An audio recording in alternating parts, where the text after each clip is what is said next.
Leader of the house. Speaker sir, మాజీ మంత్రివర్యులు హరీష్ రావు గారు 5 సార్లు శాసనసభ్యుడిగా, నా తెలిసక్క లెక్కలు 5 సార్. ఆయన ఏదో దొంగ లెక్కలు కలుపుకొని వేయడని చెప్తుంటాడు, కానీ ఆయన ఎన్నికైందే 2005లా, 2005, 2009, 2014, 2018, 2023. ఇంకా అన్నీ రాసుకోండి, బై ఎలక్షన్స్ రాసుకోండి, వాళ్ళ మామ గెలిచినవి కూడా ఆయన దాంట్లో రాసుకోండి, ఏం అభ్యంతరం లేదు. వారు వివిధ హోదాలలో వారు పనిచేయడం జరిగింది. 2014 నుంచి 2018 వరకు వారే సాగునీటి పారుదల శాఖ మంత్రిగా పనిచేసిండ్రు. వారి తర్వాత మాజీ ముఖ్యమంత్రి గారు చంద్రశేఖరరావు గారు సాగునీటి పారుదల శాఖ మంత్రిగా పనిచేసిండ్రు. అంటే ఈ 9.5 సంవత్సరాలు వాళ్ళ కుటుంబము తప్ప ఇతరులు ఎవ్వరూ సాగునీటి పారుదల శాఖ మంత్రిగా పనిచేయలేదు.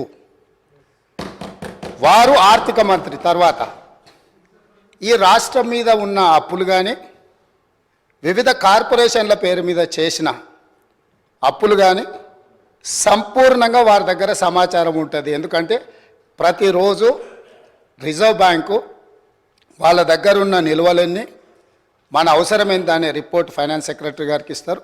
ఫైనాన్స్ సెక్రటరీ గారికి ఇచ్చినట్టే ఫైనాన్స్ మినిస్టర్ ఇచ్చినట్టే.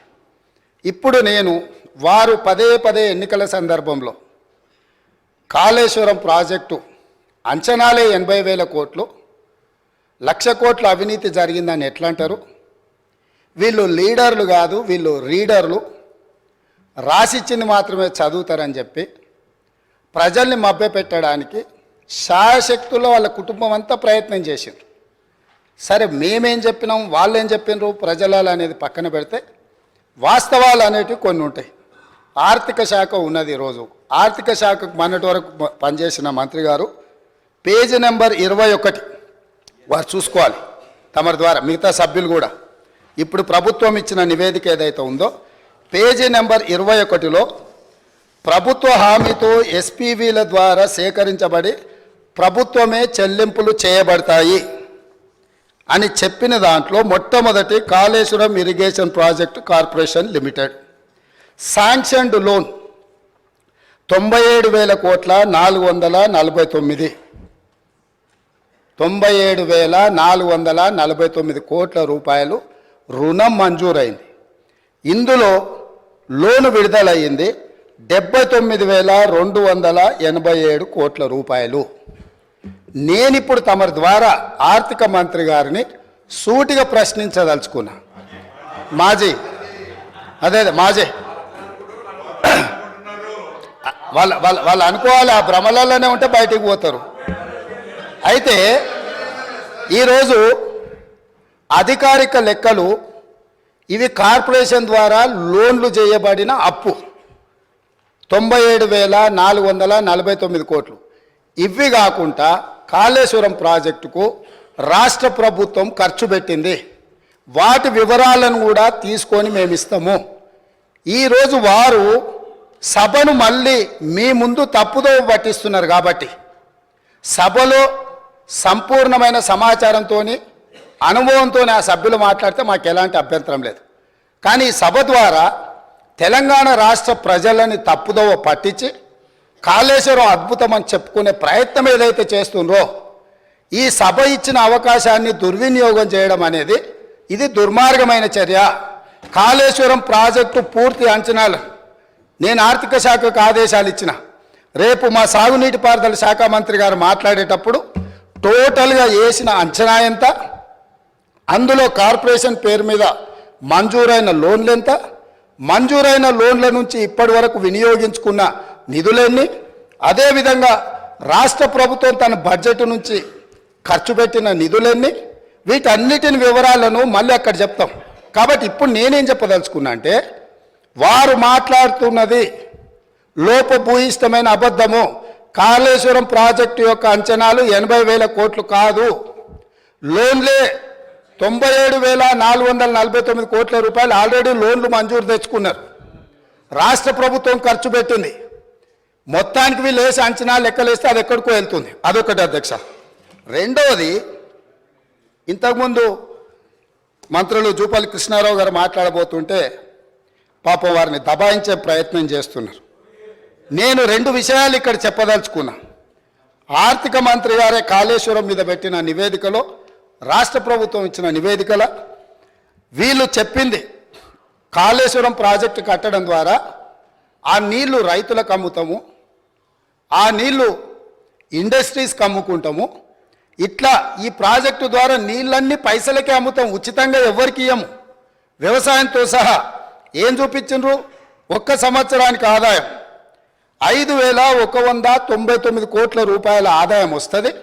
కాళేశ్వరం ప్రాజెక్టు కట్టి వ్యవసాయానికి నీళ్ళు అమ్ముతాం, పరిశ్రమలకు నీళ్ళు అమ్ముతాం, తాగడానికి నీళ్ళు అమ్ముతాం, మొత్తం వ్యాపారమే చేస్తాం. మా ప్రభుత్వం ఉన్నదే వ్యాపారం చేయడానికి. మా ప్రభుత్వం సేవ చేయదు, మా ప్రభుత్వం ప్రజలకు సహాయం చేయదు, వ్యాపారం చేస్తాము. ఆ వ్యాపారం ద్వారా 5,199 కోట్ల రూపాయల ఆదాయం వస్తుందని చూపించి వీళ్ళు ఈ అప్పులు చేసింది. ఈ సంతకాలు పెట్టింది ఎవరు? ఈరోజు అక్కడ కూర్చొని మాట్లాడుతున్న మాజీ ఆర్థిక మంత్రి గారు. ఇది మొదటి విషయం. రెండవది, మిషన్ భగీరథ. మిషన్ భగీరథ మీద కూడా ఈరోజు మేము ఇంటింటికి నల్లాలు ఇచ్చినాం. అసలు మీరు పుట్టినప్పుడు ఇటు ఉన్నోళ్ళని అందరిని అడుగుతున్నా, వారిని కూడా అడుగుతున్నా. 2014 కంటే ముందు మన మంచినీళ్ళు తాగలేదా అధ్యక్ష? మన గ్రామాలలో నల్లాలు లేవా? మన గ్రామాలలో నీళ్ళ ట్యాంకులు లేవా? వీరొచ్చినాకనే శివుడి తల మీద ఉన్న గంగను భూమి మీదకి తెచ్చి, భూమి మీద ఉన్న గంగను కాళేశ్వరంలోకి పారించి, కాళేశ్వరం ఉన్న గోదావరి జలాలను మన ఇంట్లల్లో నల్ల ద్వారా ఇచ్చి మన జీవితాలు ధన్యమైనట్టు, అదేదో వీళ్ళు అద్భుతం చేసినట్టు, అదేదో ఉచితంగా ఇస్తున్నట్టు, ఈ ఉచితంగా ఇవ్వడం ద్వారా తెలంగాణనే దేశానికి నెంబర్ 1గా ఆదర్శంగా ఉన్నట్టు ఈ సభలో నించొని, బయట రాజకీయ ఉపన్యాసాలు ఏమి ఇచ్చుకున్నా మనకేం అభ్యంతరం లేదు అధ్యక్ష, కానీ సభను మిస్లీడ్ చేసే విధంగా శాసనసభ వ్యవహారాల శాఖ మంత్రిగా గతంలో పనిచేసి ఆ అనుభవాన్నంతా ఉపయోగించి సత్యదూరమైన వార్తల్ని ఇక్కడ చెప్పడానికి ప్రయత్నం చేస్తున్నాడు. అందుకే మిషన్ భగీరథ మీద కూడా నేను చెప్పదలుచుకున్నా అధ్యక్ష. ఇది 2019-2020 సంవత్సరంలో వీళ్ళు రూరల్ హౌస్ హోల్డ్కి అమ్మడం ద్వారా 1030 కోట్లు సంపాదిస్తామని, మున్సిపల్ కార్పొరేషన్లో ఉండే ప్రజలకు నీళ్ళు అమ్మడం ద్వారా 169 కోట్లు సంపాదిస్తామని, అదేవిధంగా మున్సిపల్ రిక్వైర్మెంట్ ఇతర అవసరాలకు 360 కోట్లు సంపాదిస్తామని, అదేవిధంగా ఇండస్ట్రియల్ అవసరాలకు అంటే పరిశ్రమల అవసరాలకు అమ్మి 4,147 కోట్ల రూపాయలు, మొత్తం కలిపి 5,706 కోట్ల రూపాయలు ప్రతి సంవత్సరం మిషన్ భగీరథ మీద మాకు ఆదాయం వస్తుంది, మేము ఈ ఆదాయం ద్వారా మీకు అప్పులు తిరిగి చెల్లిస్తామని చెప్పి ఈరోజు బ్యాంకులను మభ్యపెట్టి తప్పుడు నివేదికలు ఇచ్చి లోన్లు తెచ్చిండ్రా? మాజీ ఆర్థిక మంత్రి గారు చెప్పాలి. లేదు, నిజంగానే ప్రజల దగ్గర వసూళ్లు చేసి తాగునీళ్లను సాగునీళ్లను వ్యాపారంగా మార్చి, వ్యాపార ఆట వస్తువుగా నీళ్లను మార్చి ప్రజల సెంటిమెంటును, తెలంగాణ ఉద్యమంలో వాళ్ళ పార్టీ చెప్పింది నీళ్లు నిధులు నియామకాలు, నీళ్ళే మొదటి సింహభాగం వాళ్ళ ఉద్యమం, వాళ్ళ నాడు వాళ్ళ పార్టీ చెప్పుకున్నది. ఆ నీళ్ళ ద్వారా వ్యాపారం చేసి దాదాపుగా ఒక్క కాళేశ్వరం ద్వారానే 5,199 కోట్లు, మిషన్ భగీరథ ద్వారా 5,706 కోట్లు, అంటే 10,800 కోట్ల రూపాయలు రైతులను పేద ప్రజలను ముక్కువిండి వసూలు చేస్తామని ఈ నివేదికలు ఇచ్చి అడ్డగోలుగా 1,000 కోట్ల రూపాయల అప్పులు తెచ్చి ఇప్పుడు ఈ అప్పులను బయట పెట్టినప్పుడు అవును మా చేతగానితనం వల్ల, మా నిస్సహాయత లేకపోతే అవగాహన లోపం వల్ల ఈరోజు ఇట్లా తప్పు జరిగింది, కాబట్టి దీన్ని సరిదిద్దుకోవడానికి ప్రధాన ప్రతిపక్షంగా ప్రభుత్వానికి సహకరిస్తామని ముందుకు వస్తాము అని మాట్లాడాల్సిన విషయాలను పక్కన పెట్టి ఈరోజు దబాయిస్తున్నారు. ఇంకొకటి అధ్యక్ష, ఇంతకుముందే వారు మాట్లాడుతూ తెలంగాణ టీఎస్ఐఐసి ద్వారా ఏవైతే లోన్లు ఉన్నాయో వాళ్ళే కట్టుకుంటారు, మాకేం సంబంధం లేదు అని, అసలు మేము కట్టాల్సిన పనే లేదని మాజీ ఆర్థిక మంత్రి గారు ఇదే సభలో అక్కడి నుంచో చెప్పారు. వారు ప్రవేశపెట్టిన నివేదిక అధ్యక్ష, ఇది నేను ఎక్కడి నుంచి తీసుకురాలే. మా 31 జనవరి 2023 టీఎస్ఐఐసి హడ్కో లోన్లకు వీటన్నిటికీ మేము గ్యారంటీ ఇచ్చి మేము కడతామని చెప్పి వాళ్ళు ఇచ్చిన నివేదిక. అంటే ఈరోజు ఏ కార్పొరేషన్ల ద్వారా లోన్లు తెచ్చినా పర్టికులర్గా వారు టీఎస్ఐఐసికి సంబంధించిన నిధులు మేము చెల్లించాల్సిన అవసరం లేదు, ప్రభుత్వానికి సంబంధం లేదు, వాళ్ళే చెల్లిస్తారనేది అయితే చెప్పిండో వారు సత్యదూరమైన అంశాలను ఇక్కడ ప్రస్తావించారు. కాబట్టి ఈరోజు వారు ఇచ్చిన నివేదికనే ఇతరులు ఎవరో ప్రవేశపెట్టిండ్రు, వారికి సంబంధం లేదు, వారు చూడలేదు, వారికి అవగాహన లేదు అని అంటే మనకి ఎవరికి అభ్యంతరం లేదు. కానీ వారు ఇచ్చిన నివేదికనే తప్పుదోవ పట్టించి ఈరోజు వారు లేదు లేదు నేను మాట్లాడిందంతా గతంలో చెప్పింది ఒక రకము, ఇప్పుడు చెప్తున్నది ఇంకొక రకం అని చెప్పి వారు మాట్లాడే ప్రయత్నం చేస్తారు. అదేవిధంగా వారు చాలా అద్భుతమైన బడ్జెట్ను ప్రవేశపెట్టినాం, మా అద్భుతమంతా చూసి దేశమంతా మమ్మల్ని ఏమంటారు మమ్మల్ని అనుకరించాలి, అంత అద్భుతమని 2015-16 క్యాగ్ నివేదిక ఏమన్నది అధ్యక్ష?